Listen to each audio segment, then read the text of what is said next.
If you want this podcast free of ads, follow us now on patreon.com/David McWilliams. To understand the economy, you have to understand human nature. This podcast is powered by Acast. How are you doing there? It is podcast time, and this week, John, after you lamenting the fact that my Vespa, do you remember it was €9 to fill up? It was actually €13. There's inflation for you. There's inflation for you. There's inflation for you. But I mean, I know that you are lumbering, you lover of the four-wheel vehicle, is lumbering with £100. But we're going to talk about energy because it's the big story. Yeah. It's the big economic story of this year. For sure it is. Yeah. You know, and it's, you know, what is quite interesting is that when energy prices are low, nobody cares about it. So economists and all the world is worried about tech and tech startups and tech this, that, and then when energy prices increase, you realize, wow, energy really, you know, the way we talk about the cost of living, John, energy is actually the cost of life. Because you know it from your biologist. Well, isn't there is a word for that, the homeostasis. Ooh, I like it. Which I think I like it. And that's, I mean... Can I call you Plato from now on? Indeed. Aristotle, Xenophon, the first economist. Xenophon Davis. It's quite like that. Yeah, that could be my stage name. That's what it is. Xenophon Davis. Ladies and gentlemen. Xenophon Davis. He's, you know, it sounds like a jazz player. Yeah. Xenophon. But homeostasis is just to stick my Xenophon hat on me, is any process that living things used to actively maintain, you know, stable condition. So in other words, so eating, for example. Exactly. Right. It's life. Well, so in an economic sense, homeostasis, the energy that we put in to generate the economy. Exactly. Okay. Well, so this is what we're going to talk about. We're going to talk about energy this week because it's really the cost of life has gone up, right? Not the cost of living, the cost of life. So you have two things. You have heat, power, and food. Yeah. And this is what's gone up. And the interesting thing, therefore, is if central banks decide to act against this inflation by raising interest rates dramatically, which is what they seem to be doing, what will actually happen is nothing. Because the cost of energy is not going to be dependent on the rate of interest. Because the rate of interest is the cost of money. Yeah. Right? Right. So Okay. This is quite a different thing. Yeah. And there's a very high chance that central banks will precipitate a recession, maybe a global recession. We'll quite talk about this later, in order to bring down inflation. But the tools they're using won't bring down the actual source of inflation, which is energy prices. Wow. And we get this double whammy. So this is something we'll think about. But do you know what is interesting? The way Russia are trying to turn the tables by they want all their oil payments in rubles. Well, they're absolutely. Now, this is a fascinating thing because remember I told you years ago when I was doing a lot of that emerging market work all through the 90s. So I was in countries like Serbia, in Russia, in countries like Israel, Latin America, all these sort of things. What was always crucial to stability was the price of the currency, right? And once the government lost the price of the currency, so for example, the peso or the rand in South Africa or the ruble in Russia or any currency, the dinar in Yugoslavia, once that starts to fall, right? Once the price of your currency starts to fall, it creates unbelievable internal instability. And what the West was hoping by freezing the central bank reserves of the Russian central bank, that they would actually take away the ability of the Russians to maintain their currency. So the reason how currency works is that if you want to increase your currency, if you want to make it stable or make it stronger, you need to buy your currency to increase the demand for it and sell dollars. Yeah. So in order to sell dollars, you need to have dollars, right? So therefore, that's why you need to reserves. So reserves are like a war chest to be used in the event of a calamity. Yeah. So the West took away the Russians' ability to do that. Now the Russians are saying, hold on a second, we are going to create a demand for rubles by demanding that you guys pay for your gas and oil in rubles and not dollars. So they're de-dollarizing the Russian exchange trade. And that then creates a demand for rubles that pushes up the price of rubles. And they therefore try to insulate their people from the fall in the ruble that the West hoped would be one of the leading indicators of chaos. But surely the reaction to that is no. You're absolutely, it should be no. Yeah. It should be. Either here's some dollars or here's some rand or whatever, take it or leave it. But of course, the Russians will probably then say, okay, we'll leave it, right? Yeah. And therefore they cut off energy exports straight away. Now that's their bluff. But Germany, by the same measure, this week the EU actually in general have just done a deal with the US to import 15 billion cubic meters. Cubic liters, hopefully. No, meters. Oh yes, okay. Of gas, of natural gas. So I mean, obviously the whole thing is about the Russians trying to generate a demand for their currency. Yeah. The West trying not to be hostage to the Russians. What is clear is that the Russians have tried to call the bluff of the West on a number of occasions now. And in the last little while, that has not been the case. And we're going to talk to Sean Evers in the Gulf. Oh, yes. Great. Straight away about energy. But what we're going to do is talk about, energy has to come from somewhere. Yeah. So you cut it off some area, it comes from somewhere. Now, what you're saying is you cut the German pipeline off from Russia, but they get the gas from somewhere else. Yes. And it's just a matter of managing the transition. But the fascinating thing about energy is it's always been there. Did you know the fifth biggest industry in the United States in 1850 was the whaling industry? Oh, right. The Americans killed hundreds, thousands. That was kind of based out of Nantucket. And it was based out of New Bedford. You're New absolutely Bedford. right. Yeah, and I'll tell you, because I'm reading at the moment Moby Dick. Okay, I'm going to tell you. First lines of Moby Dick, John. Call me Ishmael. Some years ago, never mind how long precisely, having little or no money in my purse and nothing particular to interest me on the shore, I thought I would sail about a little bit and see the watery part of the world. That's the watery part of the world. I love the it. opening part of, I'll tell you now, Moby Dick, fascinating book, right? But it's all about whaling. Then you do a little bit of research and realize that whaling was the fifth biggest industry in the United States in the 1850s. Okay? Yeah. And you're right, it was out of New Bedford. The reason I know New Bedford is many years ago, John, I had to hightail it out of Montreal where I was working as a plongeur. Now, a plongeur is the worst job in any kitchen. So the plongeur is the guy beneath the kitchen porter. Right. So you're washing dishes. You're washing dishes, but you're washing everything. You're washing kitchens, right? So you're actually the KP, but you're even lower than the KP. And I was doing that in Montreal. And I thought to myself, this is not a good use of my time in French in Montreal, getting paid in Canadian dollars.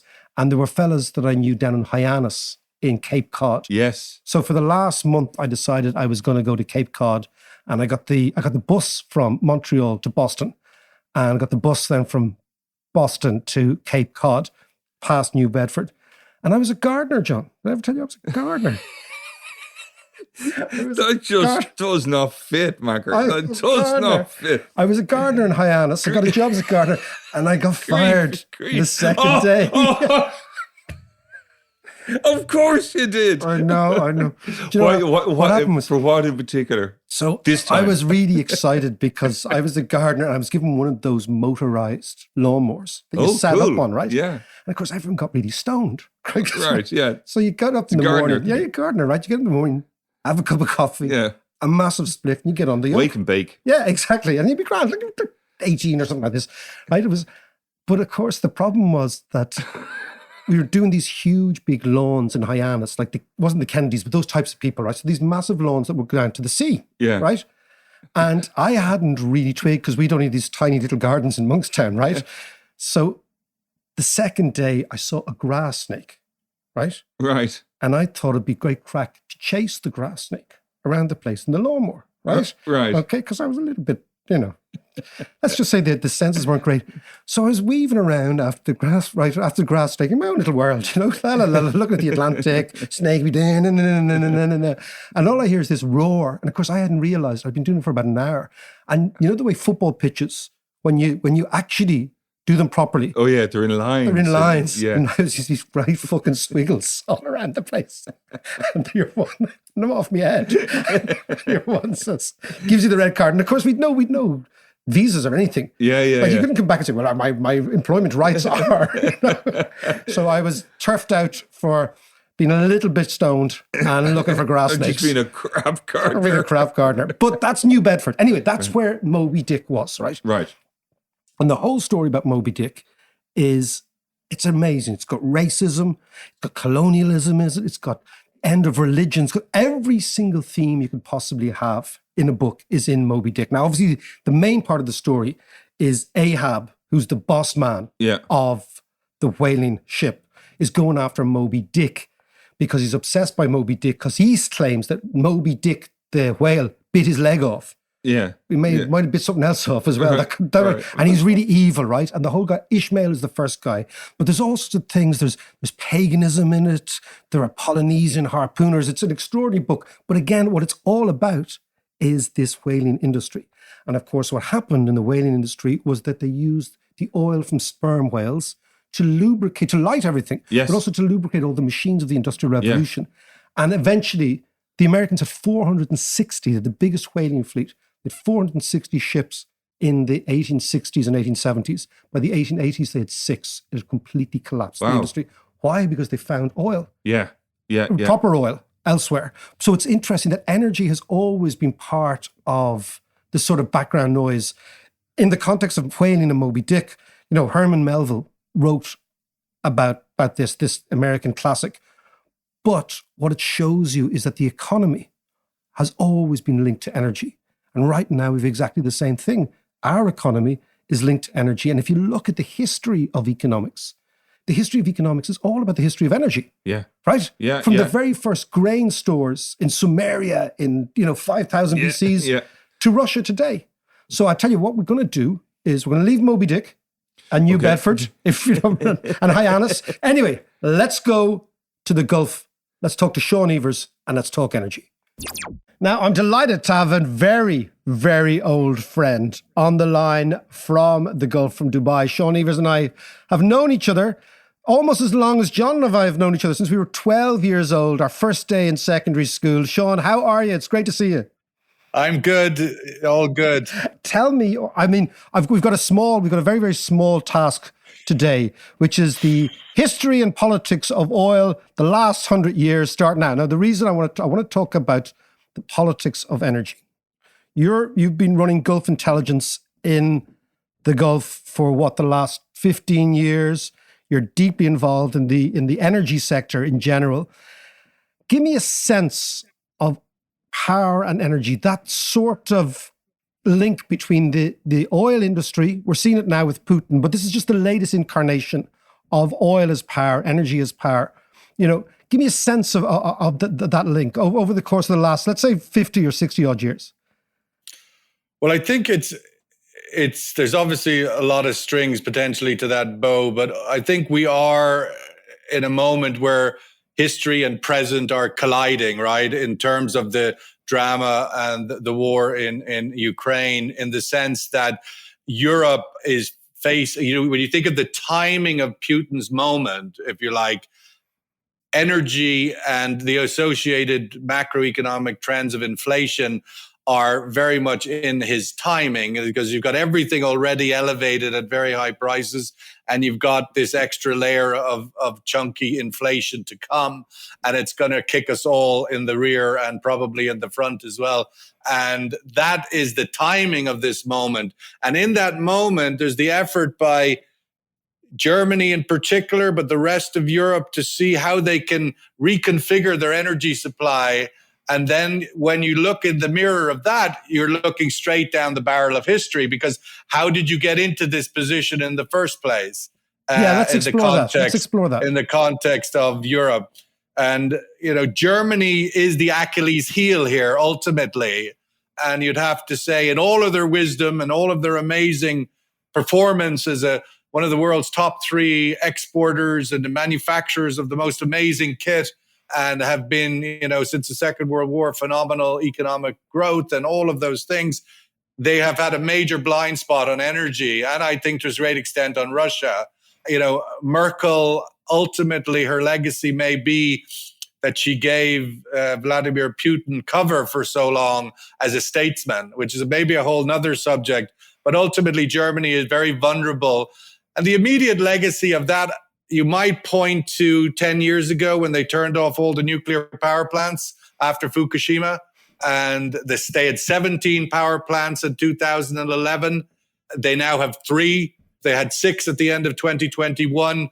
6 nuclear power plants left out of the 17. They closed 3 just a few months ago, and the final 3 were to be closed at the end of this year. Germany is in a very vulnerable place historically into this current moment, both their own politics, obviously, but in terms of their vulnerability on energy security and their inability to confront this moment in any immediate sense because of their vulnerability to energy. It's also a cataclysmic change moment because if you look at the 50 years we've come through, the last window of comparable restructuring is 50 years ago in the aftermath of the Yom Kippur War of 73 and the OPEC oil embargo of the West. And in that moment, structural change happened. Cars became a lot more efficient. Oil that was used to move this way to that way now moves the other way. The economic activity that came from a barrel of oil 50 years ago, now you only need half a barrel to get the same amount of economic activity. And in that moment, there was storage came out of that, the creation of the International Energy Agency, where every member of the OECD had to commit to 90 days of energy storage. In the aftermath of the 73, 74, the creation of the IEA, which is now based in Paris with the OECD. And that became the sort of the insurance policy for the OECD countries, this huge reservoir of energy storage, which of course they're desperately looking at the moment as to what it can serve at this time. But it was a point in which a lot changed. You know, the Middle East now sends very little energy to the West. Really? The US still takes oil from Saudi Arabia, but Saudi Arabia has kept exporting oil to the United States, principally because if it wants to maintain a geopolitical relationship. It could get a much better price going east to Asia. And similarly, all of the gas going into Europe, obviously predominantly, as we know, fed by Russia as the biggest supplier, but Middle East gas in the form of LNG, there's absolutely zero pipelines from the Gulf to Europe. There is obviously from North Africa.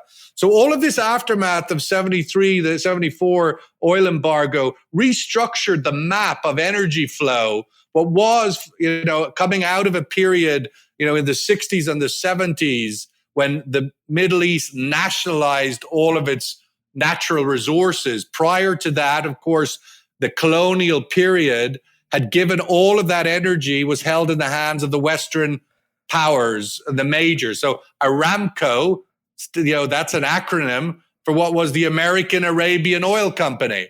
BP ran the oil company in Iraq and in Iran. All the Western powers in the aftermath of the Second World War owned, and they gave a few pennies to the Arabs for all of the energy they took west. And in the 60s and 70s, the Arabs took it all back, nationalized all of those natural resources. And with the big shock of the 70s, on the back of the Seventh Day War, when the West more or less supported Israel's takeover of Arab land, it changed the map and the flow, most importantly, of energy. And now we're seeing that again. Europe are changing the structure of energy flow. What errors will they make? So that's fascinating, Sean, because I'll just tell you also for the listeners, Sean was also born and lived in Israel. When I first met him, he lived in Israel. He was a legacy of Or Ireland, as he likes to say, Palestine. Palestine, Sean, Palestine, absolutely. And his dad was working in the Irish UN over there. And of course, a lot of the wars in your part of the world that you've lived through up until your adult life have always had, or in a lot of cases, have had energy in the background. Yeah, clearly energy has, the flow of energy, the access to energy, when you think of the infamous coup in Iran in the 50s when democracy was embedding, when the government there was looking to nationalize their energy resources, the CIA and the MI6 and the British overthrew that government, and many other ways where there has been overt and covert engagement on the flow of energy in this region. You'd have to say in this current window of time, it's less sort of tumultuous, but incredible alignment. So the ownership of the energy resources now in the Gulf predominantly, but elsewhere, are held very tightly and are produced in partnership with major international companies, but they are somewhat held stable. The geopolitics around that and the muscular nature of the ownership of those resources are now looking, quite interesting in context of the partnership, because we no longer talk about OPEC. We now talk about OPEC plus, which is, it sounds like a steroid, but ultimately it is a kind of a geopolitical steroid where OPEC was losing its sort of influence on global energy markets and did a deal with Russia and a number of other producers about 7 years ago. A loose federation of producers, but now OPEC Plus has Russia in the kitchen with Saudi Arabia and the UAE. And with that power, obviously they control more like 50% of world supply rather than 30%. And with that, a great amount of influence. So the big question at the moment and pressure, if you like, is building on the alignment of Saudi and Russia. And can the West force a divorce there? And what do you think? I think the timing is bad for the West on that particular point. And this is why, you'd have to say in Putin's weakness at the moment, and that's generally the Western narrative, he's miscalculated on this, that, and the other thing in terms of the terrible, obviously Ukraine has been an absolute massacre. But ultimately, if you take the big geopolitical chess game that's in play, the timing of this moment is, I think, not a coincidence, because what's the timing? The timing, of course, I see this moment a bit like there was a narrative through COVID. COVID was an accelerator of trends that were already underway before COVID, remote working and all sorts of other less consequential things, perhaps, but nonetheless, this moment with Ukraine, we already had, a shift in global G1, G2, the geopolitical structure of the world. The rise of China was already obviously the biggest issue in global politics. It kind of dominated in many ways the Trump presidency. And this timing of the rise of China and its role in the world and posture in the world. And then you had the US, rightly or wrongly, but perceived to be withdrawing from its traditional role as the guarantor of security in the Middle East, and certainly as the major actor. I mean, if you go back to a singular moment in history, and maybe it's still too soon to point to it in deep, profound ways, but I think as history goes forward, it will continue to emerge as a deeply profound moment, was Obama's red line on chemical weapons in Syria. The fact that he didn't defend that posture that he put down has put a shock. I mean, you could go back earlier than that with the Arab Spring and the West and America not willing to protect the survival of Mubarak in Egypt, the president of Egypt, who was overthrown by the street. But the security issue and the JCPO deal between the permanent members of the Security Council and Iran, which obviously Trump sort of threw out, but the chemical weapon line in Syria, when America backed away from that and putting any consequences, the Middle East has been in a state of justice since that moment in terms of a perception that America is no longer, can be relied on. Yeah, is that the thing that America, once it put down the red lines and did nothing about it, then suddenly all the players in the Middle East say, okay, well, these guys are not actually serious, okay? They want the path of least resistance at all levels. That allows Putin to come into Syria, to dominate in Syria, Russia that ends up being a massive consequential power, a military power in the area, in a way it hadn't been even during the Cold War. And are you saying, so now Middle Eastern politics, because what I've noticed is, UAE and Saudi Arabia didn't return Joe Biden's call a couple of weeks ago. There's a serious frostiness between these two. is it a sense now that the Middle East used to be in line with America, and now that's not the case anymore, and therefore they're slightly ambivalent on Russia as well?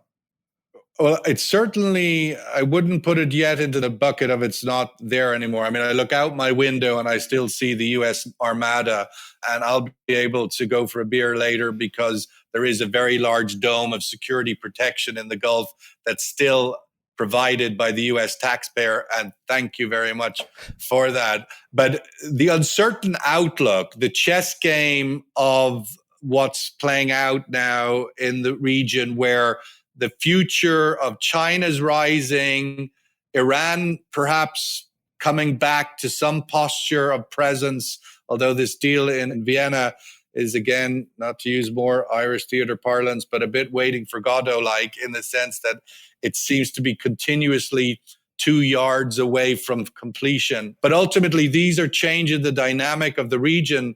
And you're seeing, obviously, the most recent Israel agreement with the UAE and Bahrain, a very fairly fundamental shift as the regional powers have to find new alignments for security, because the uncertain overarching security blanket and everybody's immediate consciousness is the incredible images of the US withdrawal from Afghanistan, which were echoes of Vietnam 50 years previous, where the American posture looked quite fractured.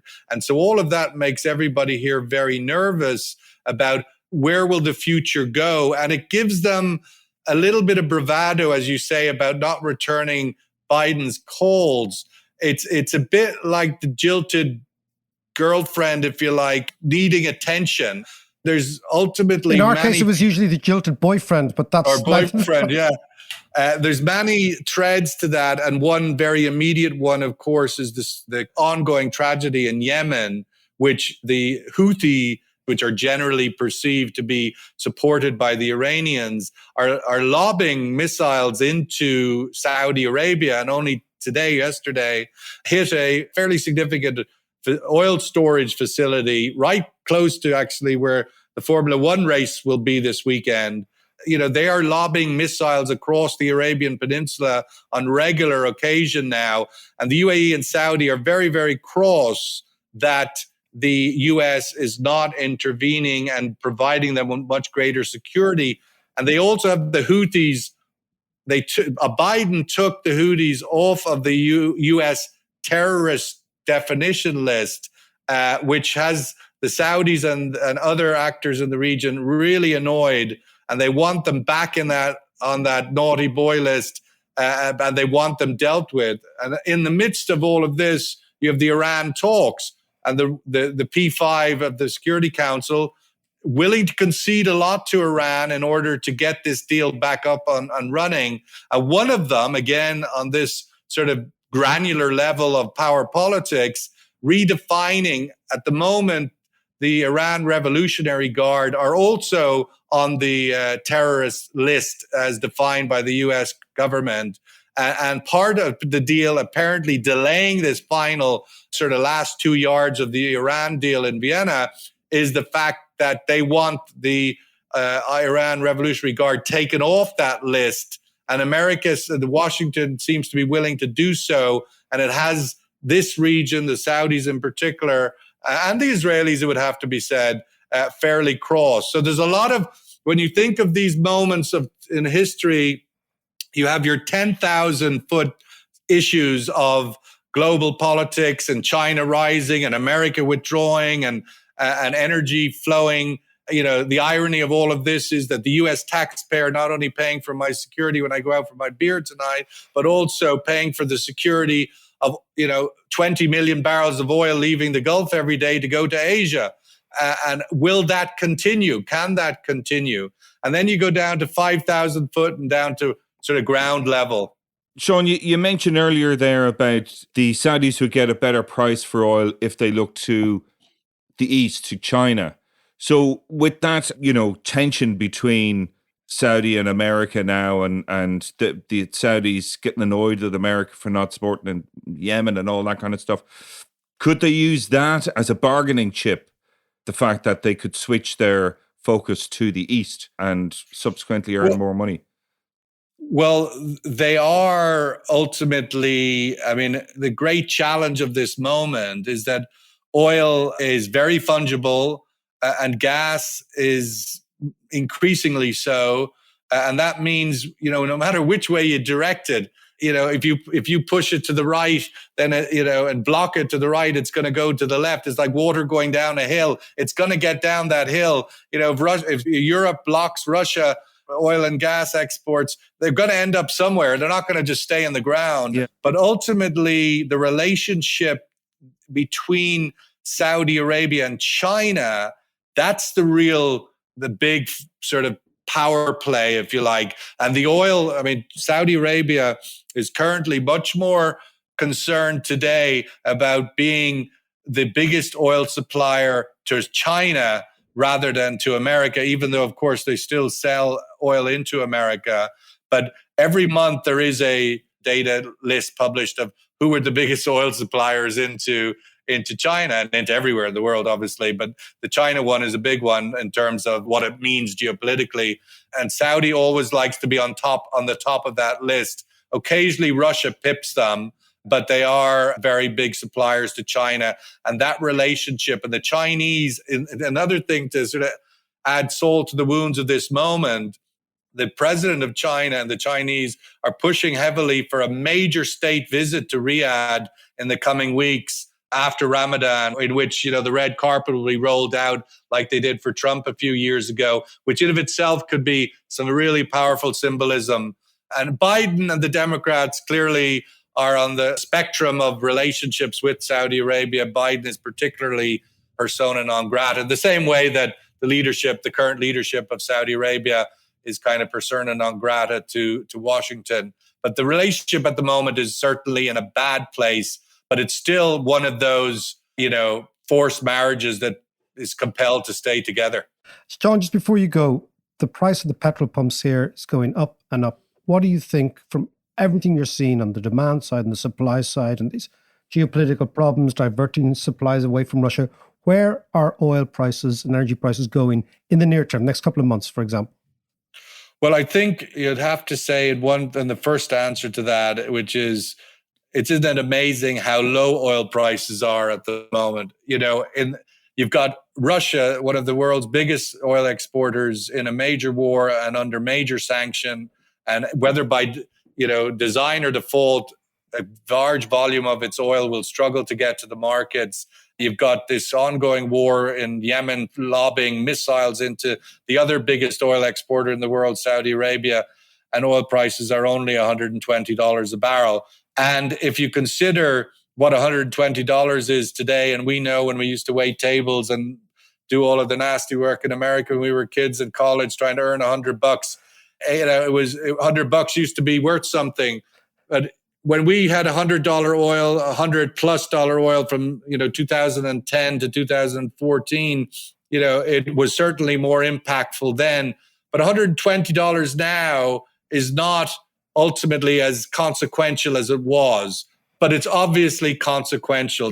I'm just sort of putting some context to the reality of understanding that a can of Coke might cost 5 times what it did 10 years ago or whatever it is. But oil has always remained at very sober levels of price, and its contribution to GDP, obviously how much oil you need in order to have GDP, has decreased. But I think oil is, in the immediate term, again, coming back to the accelerator sort of narrative, we came into this crisis in Ukraine where the seed of this issue was buried many years ago, when the lack of investment went into oil. When you think what happened in 2014, on average, investment into what's called E&P, exploration and production, was about $750 billion a year in order to continue to deliver new supply. And you have to remember that every year an oil well depletes by about 10% of its capacity. You have to spend a huge amount of money just to stay in the same place. But for the years from 2015 to 2000 and whatever we're in now, oil investment into new E&P has collapsed. And obviously through COVID, it collapsed even further. So we have about 7 or 8 years of seriously depleted oil investment. And so this crisis of Ukraine and the disruption of the supply has accelerated us into an era of $100 oil that I had previously forecast we were going to get to around 2025. We've got there earlier, and we're, in my sense, going to be more or less in that zone for the remaining of this decade, let's say. Now, in this immediate months and weeks, obviously with Ukraine and the scale of disruption, could oil go higher? Yes, it could go higher. I think there's like in 2008-9, when oil peaked at 147 and then the world economy fell off a cliff into recession. I think we're basically both those things are going to happen again. I just don't see how the world avoids getting into a global recession this year, mainly probably because the Fed have been so useless. And Jay Powell, I don't know how he got rehired, temporary inflation. I mean, it's just outrageous. But nonetheless, the Fed is going to be compelled to double down on rate rises.